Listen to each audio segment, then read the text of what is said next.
प्रिय विद्यार्थियों, आज हम उपनिषदों में ब्रह्म विचार पर चर्चा करेंगे। उपनिषदों के अनुसार ब्रह्म परम तत्व है। वह जगत की आत्मा है। वह विश्व का कारण है। तैत्तिरीय उपनिषद में कहा गया है, जगत का मूल वही हो सकता है जिससे वस्तुएं उत्पन्न होती हों। जो वस्तुओं के अस्तित्व का आधार हो और अंत में जिसमें वस्तुओं का लय हो जाए। इस अर्थ में ब्रह्म विश्व का मूल है। उपनिषदों के मत में ब्रह्म परम सत्य है। वह एक अद्वैत रूप है। वह सत्य, ज्ञान, अनंत स्वरूप है। वह सर्वव्यापक, शुद्ध चैतन्य स्वरूप, अंतर्यामी और अनंत है। वह जगत का सृष्टा और संहार करता है, या यूं कहें, उसी से जगत की उत्पत्ति और उसी में जगत का लय है। इस अर्थ में ब्रह्म जगत का अधिष्ठान है। ब्रह्म के लिए तज्जलान शब्द का प्रयोग किया गया है। तज्जलान का अर्थ है ब्रह्म से ही जगत की उत्पत्ति, उसी से जगत की स्थिति और उसी में जगत का लय है। उपनिषदों के अनुसार ब्रह्म समस्त भौतिक और मानसिक शक्तियों का आधार है। ब्रह्म की शक्ति ही हमारी आत्मचेतना और हमारी कल्पना में व्यक्त होती है। इस अर्थ में ब्रह्म को अधिष्ठान रूप कहा गया है।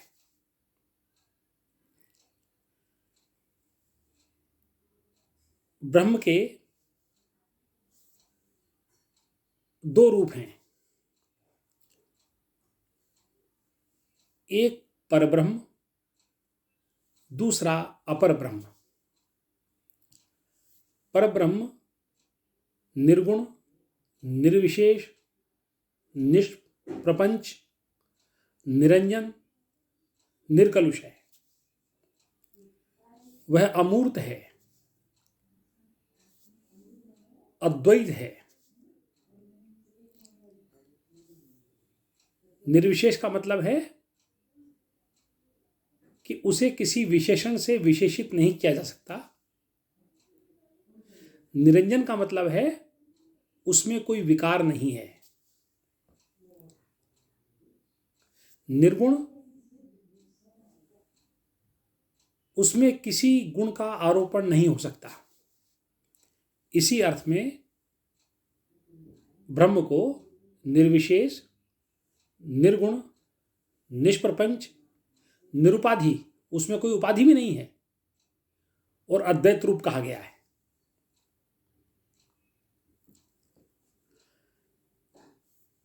वह ज्ञान का विषय नहीं है। वह अचिंत्य, अलक्षण और अनिर्वचनीय है। अलक्षण का अर्थ है उसे किन्हीं लक्षणों से लक्षित नहीं किया जा सकता।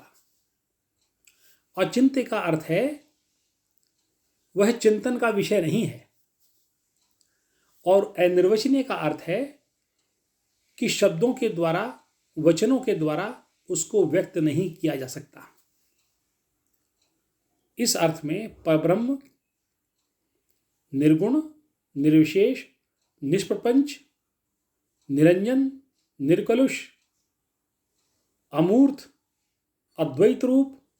अद्वैत का मतलब दो नहीं, एक अद्वैत रूप, अचिंत्य, अनिर्वचनीय और अलक्षण रूप है।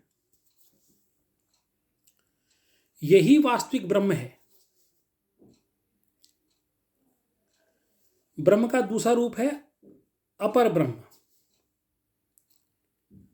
अपर ब्रह्म सविशेष है, सगुण है।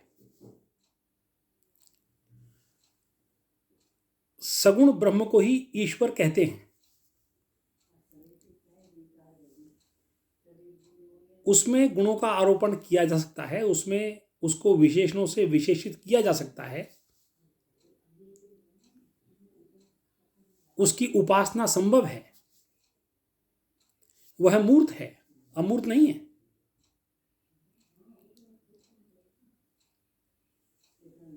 तात्विक रूप से परब्रह्म और अपर ब्रह्म में भेद नहीं है।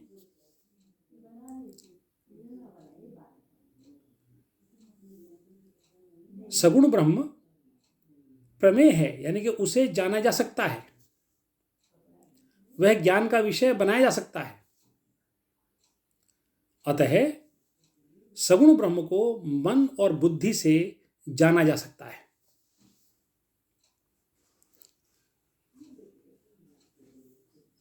ब्रह्म के दो लक्षण हैं, एक स्वरूप लक्षण और एक तटस्थ लक्षण। सत्यम ज्ञानम अनंतम ब्रह्म, यह ब्रह्म का स्वरूप लक्षण है। और यतो वा इमानी भूतानि जायन्ते, यह ब्रह्म का तटस्थ लक्षण है। इस स्वरूप लक्षण और तटस्थ लक्षण को एक उदाहरण के माध्यम से आप समझिए। जैसे मान लीजिए राकेश नामक व्यक्ति किसी नाटक में राम की भूमिका निभाता है। वैसे तो राकेश के पिता का नाम, कुल का नाम, गांव का नाम, जाति का नाम, उसका रंग रूप, वह उसका स्वरूप लक्षण होगा। किंतु जब वह नाटक में राम की भूमिका निभाता है तो राम के गुण उस पर आरोपित हो जाते हैं। वह उसका तटस्थ लक्षण है, वह एक प्रकार से उसका आगंतुक लक्षण है कि कुछ समय तक रहता है और कुछ समय के बाद नहीं रहता।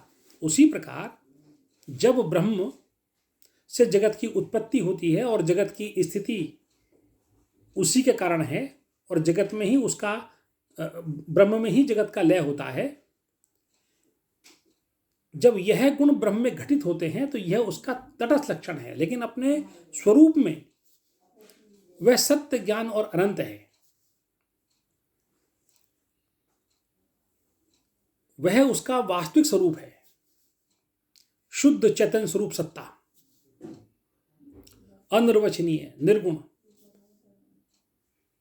ना उसे जाना जा सकता है और ना ही वचनों के द्वारा उसके बारे में कुछ कहा जा सकता है। उपनिषदों में इसीलिए उसको क्या कहा गया? नेति नेति। नेति नेति का अर्थ है वह यह भी नहीं है, यह भी नहीं है, यह भी नहीं है, यह भी नहीं है। छांदोग्य उपनिषद में ब्रह्म को जगत का निमित्त और उपादान कारण कहा गया है। वही जगत का निमित्त कारण है और वही उपादान कारण है। क्यों? क्योंकि जगत का मूल वही है, वही एक अद्वैत रूप है। इस अर्थ में जगत और ब्रह्म में कोई भेद नहीं है। निमित्त और उपादान कारण को आप समझिए।